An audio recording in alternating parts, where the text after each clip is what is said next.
امیر جماعت اسلامی حافظ نعیم الرحمان لاہور 29 ستمبر کو عوام کے حقوق کے لیے ملک بھر میں شاہراہوں پر دھرنے دیں گے۔ حافظ نعیم الرحمان۔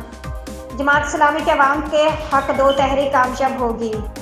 نئے چیف جسٹس منصور علی شاہ ہوں گے۔ آئینی ترمیم کے نام پر کھلواڑ قوم کو قبول نہیں۔ حافظ نعیم الرحمان۔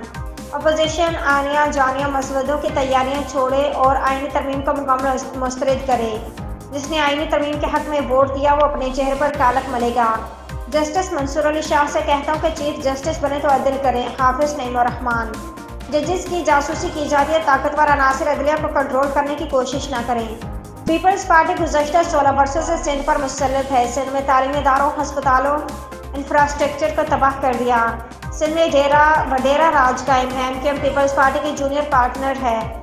ملک کو اسٹیبلشمنٹ کے پروردہ ظالم حکمرانوں سے نجات دلائیں گے۔ حافظ نعیم الرحمان۔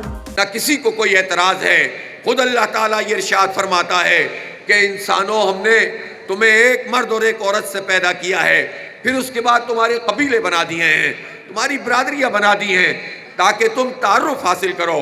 تو تعارف حاصل کرنے کے لیے اپنی قوم سے محبت کرنے سے کوئی نہیں روکتا، ہمارا دین بھی نہیں روکتا، بلکہ وہ تو یہ حکم دیتا ہے کہ اپنے قریبی رشتہ داروں کا پہلے تم حق ادا کرو، ان کے لیے کام کرو۔ لیکن اسلام جس بات سے روکتا ہے وہ تعصب ہے، وہ نفرت ہے، وہ اپنی قوم کی بنیاد پر دوسری قوم سے نفرت کرنا ہے۔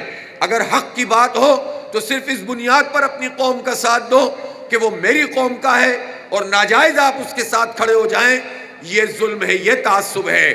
اس لیے ہم سب کو جوڑنا چاہتے ہیں۔